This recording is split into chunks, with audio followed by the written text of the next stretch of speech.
Hi, this is just a quick update that almost minutes after we finish recording this podcast, the SPHL has announced that they are canceling the rest of their season. So I just wanted to announce that since it came out after we finished recording. And now it's out of the way. Please enjoy the podcast.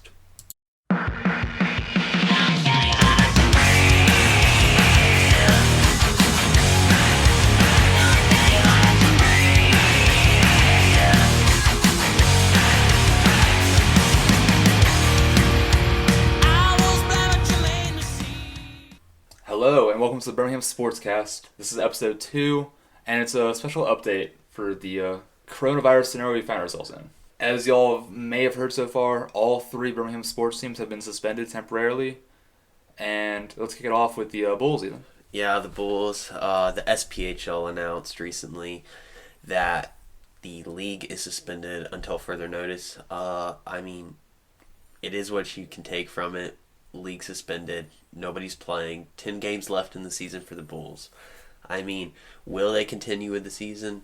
Who knows? They might not. The Bulls are, if the season ended today and they went straight to playoffs once they came back, the Bulls are sadly out of the playoffs. Where are they sitting, Ethan? They're sitting 9th out of 10th, and only the top 8 seeds make the playoffs. And as much as I want to give credit to the Bulls, they missed the playoff in a league where 80% of the teams get in. Yeah, I'm sad about that one. It would be disappointing, especially after the SPHL Cup run last year. But the interesting part about this is they're sitting 9th, but Quad City Storm is sitting 8th and tied on 40 points with them. So they just own the tiebreaker against us, essentially? Yes, and the 7th place team, they are sitting on 41 points, so it's very tight. And then after that, everybody's like at 57 points, so very big gap. But, it'd be very unfortunate, say, whenever the SPHL resumes, if they do resume, they might just go straight to the playoffs. I wouldn't blame them for that for a second. That would be unfortunate, though, for the Bulls. So it'd be unfortunate, but I couldn't blame the league if it happened. I wouldn't be shocked if it happened either. I wouldn't be shocked either, because it's the market for the league is so small already compared to other leagues. Oh, yeah. Even the Barons and Legion, that they might just try to cut their losses and move on with this season and just go straight to playoffs, which, at the end of the day, if the Bulls don't make it to the playoffs, it is what it is. But, yeah, very disappointing compared to last year. I will say this. The Bulls, I would say, are in the worst position. Mostly because when it comes to Barons and the Legion, both their leagues are sponsored by the top tiers in the American system. Minor League being sponsored by Major League Baseball. Then the Legion's League, the USL Championship, is sponsored by the MLS. They have an official partnership. So if worse comes to worse, those top leagues will come in and take over until things can happen. The Bulls within the SPHL, they're not affiliated with the NHL in the slightest. They're their own independent minor league system, and so if anything happens there, there's no big group to bail them out of this. I think that's why the Bulls are probably in the worst position, I would say, financially in this scenario, is because they have no one to bail them out if worse comes worse. I have heard concerns about the Bulls' financial situation if they might go under, because they rely so much on game day revenue. Oh, yeah. But honestly, they're fine in my opinion, because if you look, they one of their income ways is they sell their jerseys and stuff on special. They have so many different theme nights, and I was just looking at the St. Patty's Day jerseys, which they didn't even get to wear. Those are selling each for like $300 plus. So wait, is that on a secondary market or on the team store? That is on a auction website. Okay. But it's directly from the team. So I was thinking that was on the official team store. I have a lot of questions. Yeah, and honestly, they don't have that. I don't want to say they don't have that many expenses, because they do. But if you think about it, the venue they play in is all funded by the city. So they do have to pay rent to that city, though. They do, but it's not like they're paying every dime, or they have like a mortgage on it or something like that. So I don't see them going under. I don't think that should be any concern for anybody. I wasn't necessarily going to say they were going under, but it puts the league in a tight spot in this scenario. I think their league's in the worst spot of all of them, because there's no top tier to bail them out. If they were affiliated with the NHL, it'd be a different story, but true. Not. Kind of like the AHL is affiliated. The AHL or the ECHL, I think is the other one sponsored by the NHL. Yeah. But I mean, one thing that's not related to this COVID-19 that I just want to touch on is Cody Schwartz has retired. Defenseman they actually traded for him from Fayetteville, marksman. When will we trade for him again? It's been a couple months. It's been a while, I want to say. He's played 10 games for us, got one goal, 6 assists, but his plus minus was -3. So I mean, nothing special. But, I mean, definitely... Sounds like your average defenseman. Yeah, I mean, he will be missed in the lineup, but nothing like a win or lose game type player. Oh, yeah. So, if we seem a little somber now, it's just everything's canceled. It's sad time. We're honestly scrambling on what we're doing, what's going to happen. We don't know what's going to happen. We don't know the state of what's going to happen. Justin, Liga MX, which for you that don't know is Mexico's top tier, is suspended. Suspended? Because yesterday they announced they were just going to play without fans, but now it's suspended, I guess. It's crazy, and we'll touch on more of that. Let's just jump right into the Legion. The Legion USL Championship suspended 30 days. What are your thoughts on this? At least 30 days. I think it was something they had to do. I haven't heard of any confirmed cases of any USL players, which is a blessing. But it's one of those situations where they can't take these risks. You saw it happen in the NBA. They're not going to risk it. They don't want to affect their fans, their players, their staffs. So it makes sense as much as it makes us all sad. It has to happen. We understand that. There was an interview with Jay Heaps recently. Ethan, what'd you think of that? I mean, your typical interview, except it was more geared toward the COVID-19 situation. Basically, Jay Heaps said that with 24 hours to go until the season opener against Charleston, it was looking like the game would go forward, but without fans, which was interesting, but not surprising. Not surprising in the least. That's what a lot of other leagues were planning to do. He was on a call of governors, was it, I think? Yeah, something like that, and it was a unanimous decision to shut down the league for the time being. So, but with this shutdown, there are games. We're losing quite a few, actually, quite a few more than I thought. First, in the USL Championship, we're losing a home match against Charleston, a home match against Miami, an away match against Memphis, an away match against Pittsburgh, and an away match against Louisville, I was very excited for that Louisville game because the Legion were supposed to be the first visitors from the USL Championship in Lynn Stadium. And you were actually supposed to go to that game, weren't you, Ethan? Or you wanted to? You were planning on it. I wanted to go, but I mean, it's wishful thinking now, but yeah, I mean, it's gonna happen regardless. I feel like because USL Championship, there have been some mumblings that they are going to have all the games, and with having all these games still in this month delay, some's got to get cut out, and that seems to be the Open Cup. So you want to elaborate more on that?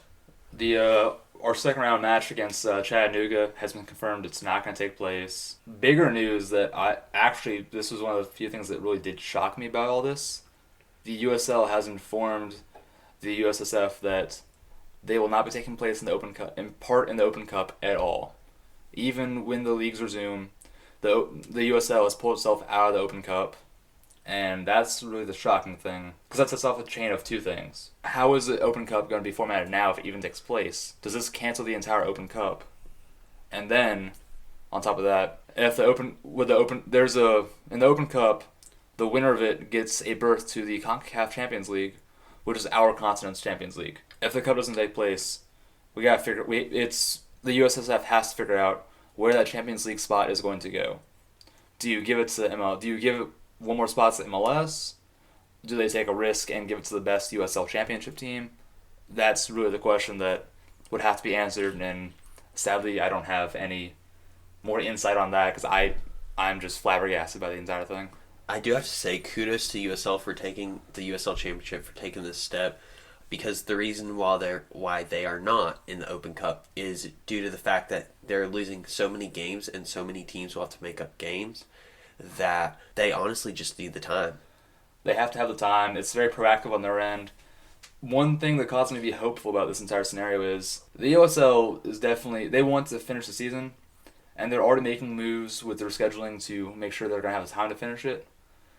And I'd say one major benefit the USL has, and as well as MLS, the USL League One, American soccer in general, they have a phenomenally long off season compared to other sports, and their season was just getting started. MLS is three games into their season, 2 games in, something like that. USL Championship was 1 week into their season, and then League One hasn't even started yet. So they have the entire season ahead of them. If they get delayed for 30 days, 60 days, they can just push everything back and finish the season in December, and then they still have 3 months of off season to get ready. Yeah, it's not like the situation, especially with our Birmingham City FC supporters over in England and all the top 5 leagues. They had 10 games left in the season. They're fighting for promotion. Yeah, and pretty much all the leagues are suspended until at least early April, which they're losing 2, 3, 4 games in some cases. I mean, especially down in the championship. And they really only have June and July to try to make things up because the season starts again, in August? Something like it's a short off season, so. So, I mean, American soccer, we're going to be okay. It's other leagues that really are taking the brunt of this one. Yeah, our hope now is that this whole thing will be over soon, so we can get back and fans will be back in the seats in the stadium cheering on the Legion. And that's not just for sports that we hope it's over soon. Everyone wash your hands, keep yourself distance from everyone else if you can. Do your best to stop the spread. We would love to see this die off soon, just for humanity as a whole, not necessarily just sports. I don't want any of y'all to think that we're just here. All our sports are gone. We're angry Americans now. The one that's gone in general. Yeah, but just want to put that out there. It is crazy though the effect it's had on sports, because everything from MLS to NHL to NBA to all the top leagues in the U.S. down to your local high schools, everything is canceled for at least the next month or so, and it's just crazy and mind-boggling to think about this, because once the sports world, it's gone on lockdown like it never has before. Not in our lifetimes, I don't think. No. Well, the only time that it would have gone on lockdown, which you were, what year are you born again, Ethan? 03. I was born in 98. The only other time I can think of that it didn't happen, it wasn't your lifetime, it was mine, and I was a baby for this, was the last time the sports world got shut down this badly was 9/11. So we haven't seen that in 19 years. Yeah, and it's even more crazy because with that, it was mainly the U.S. that shut down, and with this, it's a worldwide thing. It's worldwide.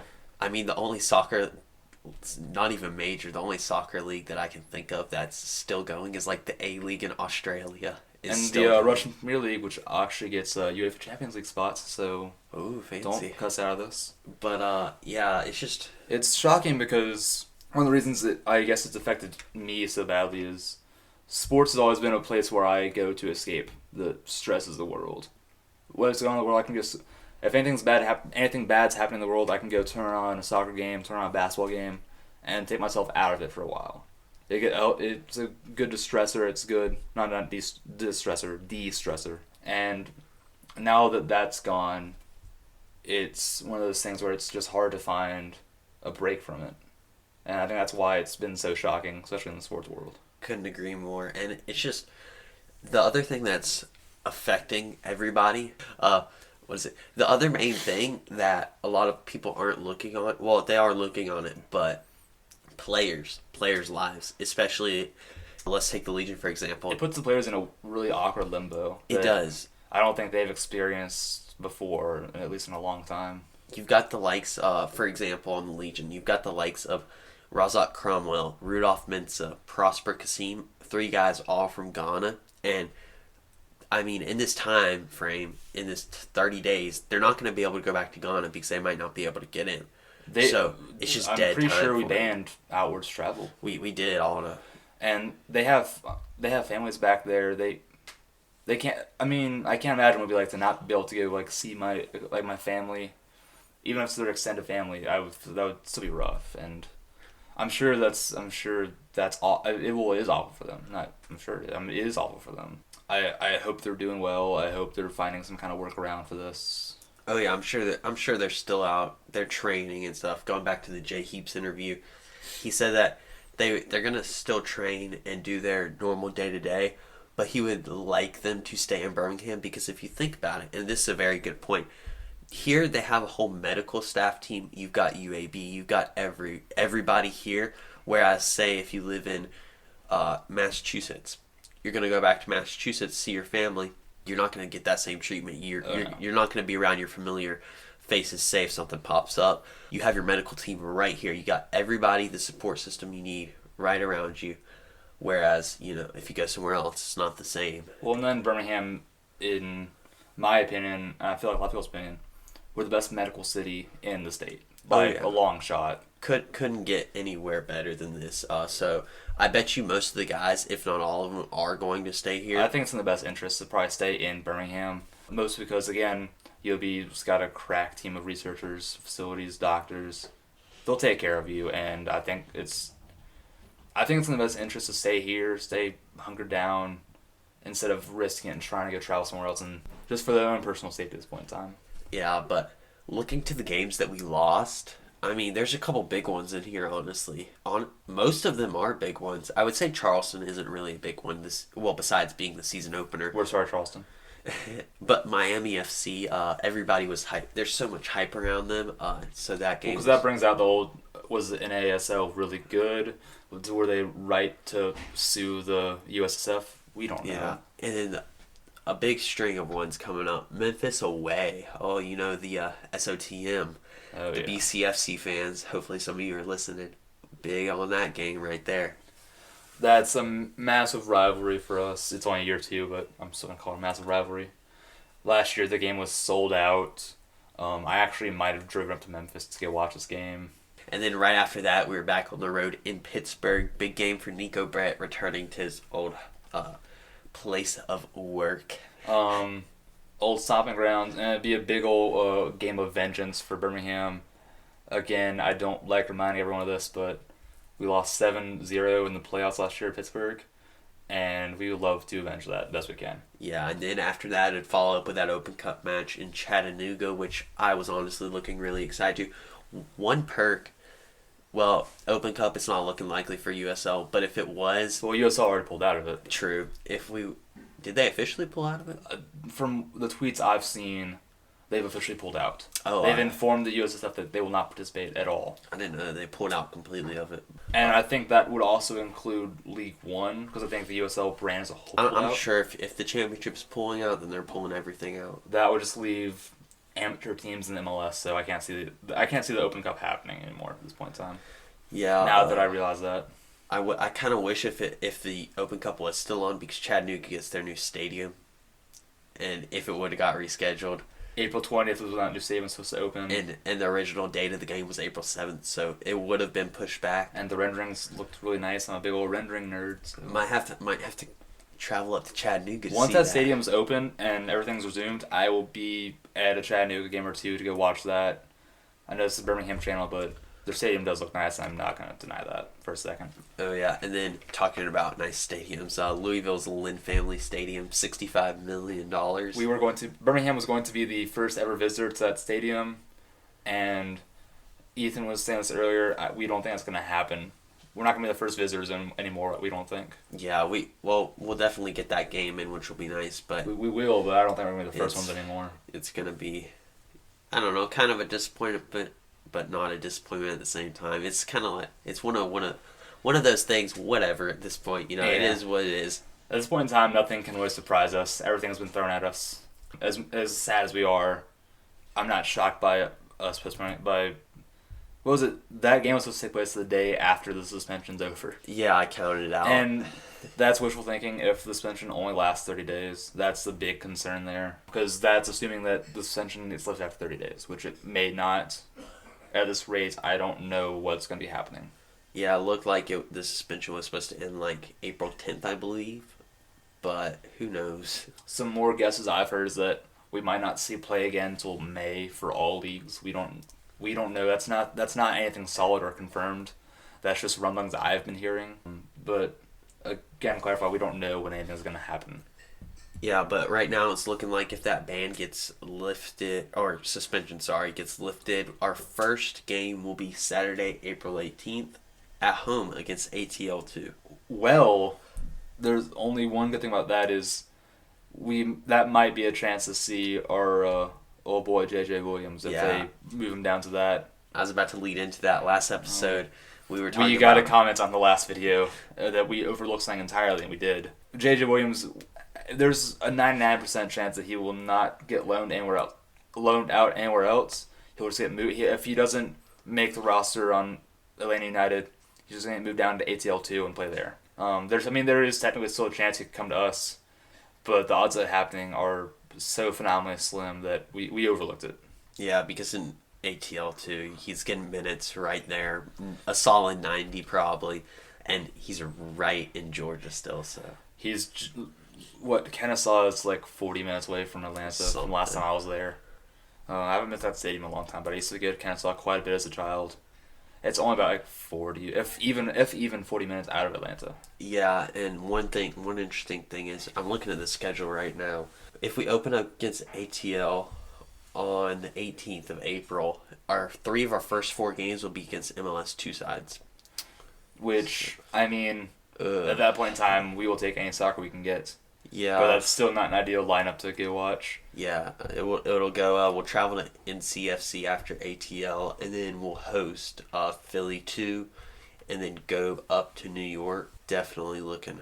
And then I don't even know. The schedule will be very interesting once it comes out. Definitely looking for that. Should expect it. Once this I would assume they're already rescheduling right now. Oh, those schedule makers are hard work right now, trying to figure out all the possible scenarios. I'm sure they just got one of those flow charts on the wall, taking the entire wall of all the possible schedule rearrangements they could possibly do. Probably. All I know is I don't want that job. I would not be able to do that job. Much respect to them. Everyone who's trying to handle this situation. I know I couldn't do it. Movo is probably sitting down somewhere, eating donuts, living his best life, training.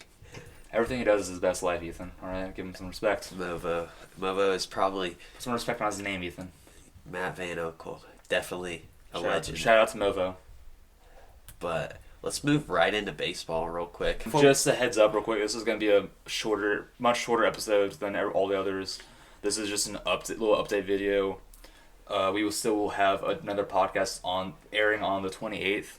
This is just a little update video. Just thought I'd put that out there. Yeah. In case there was any confusion. And I love how I announced it 23 minutes into the podcast, but it's okay. Yeah, before I touch on Barons, I want to talk about one little thing real quick. A minor leaguer in the Yankees system has COVID-19. Yeah, all the teams got sent home from spring training, and I saw that the Yankees were saying, I thought it was weird, but I saw on ESPN there was like a team meeting, and apparently there was a vote on if they were going to stay or not, and they said yes. Now it comes out that one of their minor leaguers has a confirmed case of COVID-19. That explains a lot of things now why they're staying. This isn't official, so this isn't like a direct quote or anything, so please don't quote me on this. I gotta feel like they knew that they probably had a confirmed case, that's why they stayed. Probably. Definitely stinks. That's the first case in the MLB or MILB that we know of. That's true. I think that's a disclaimer there. Yeah. Everything we say, it's what we've either known of or heard, but a lot of stuff isn't. We can't directly quote. That's just the nature of what we do. 2 things we can directly quote. What can we quote, Ethan? And 2 facts. Spring training is canceled for indefinitely. Everybody. And then the MLB, Major League Baseball, not minor league, but Major League, the season is delayed at least 2 weeks, and basically whatever the Major League does is what the minor leagues are going to do. They're going to have to follow that. So that's what we're basing it off right now. That's as far as we know on baseball, really. Opening day going to be delayed. So your promo days aren't going to be the days you want them to be. The promo days are going to get delayed. We announced in the last podcast we will be at the Rickwood Classic. We're still planning on that, but the June 8th date will more than likely end up being changed. When we get a new date for the Rickwood Classic, we will let y'all know. But we still do plan on being there. I would think it would stay the same, honestly. We would think that, but we don't know what the schedule makers are doing. I feel like they'll just work around everything else, but who knows? I would hope it wouldn't change just how big of a game it is for the Barons. And also, they don't use the Rickwood Field the Barons don't ever really use the Rickwood Field that much. So if they're going to get it, I think they're going to get it for the exact day, but I don't know. Yeah. I don't know what kind of agreement that is. But you got any final thoughts or words? Final thoughts are please wash your hands. Please stay safe. If you're not feeling good, please don't go out. Please stop buying all the toilet paper. My boss had to drive to Silcog to get some the other day. That's not very nice.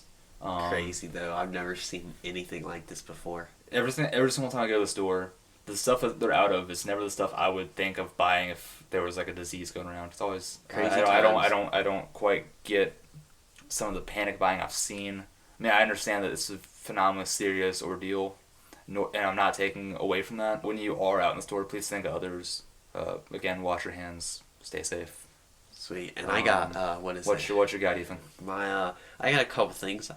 My final thought is obviously stay safe. Sports world is on shutdown, but before you know it, just gotta pick up something else. It'll be back before you know it. We will be continuing throughout all delays. Yeah, we will be finding stuff for y'all. So we're gonna do everything we can to give y'all quality content.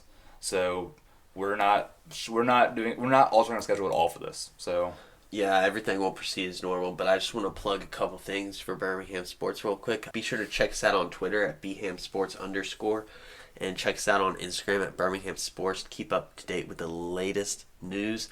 And if we have any breaking news regarding this COVID-19 or anything like that, make sure you check our Twitter and Instagram first. We'll put it out as fast as possible as soon as we know what's going on. Yes, and we also don't forget to check out the Birmingham Sports website at bhamsport.com. Absolutely. Blog articles going up every week. Best way to keep up with news in depth is that right there in all of Birmingham. Last but not least, be sure to like and comment this podcast, this special episode. And if there are any updates that we don't put in this podcast that goes up, I will be on the comments editing things in. If there's any breaking thing that is part of this podcast that we don't include, look in the comments if we might have put something down there. Yeah, just be sure to keep an eye out because when recording this, it is a couple days in advance, so things could change, things happen. Just like last time, our first podcast, it happened before all this. So. It's such a fluid situation where we're doing our best to keep up, but I mean, it's crazy times. This is a hard thing to stay ahead of for anyone. Yeah, so just bear with us. Be sure to comment down below if you have any questions or anything like that. Subscribe, it helps us out. And again, there will be a podcast airing on the 28th. This one is just a little update podcast. It's a lot shorter. There should be a full-length podcast airing on the 28th. If anything changes, we will let you know. All right? And once again, this has been Russ and Ethan. Thank you for listening.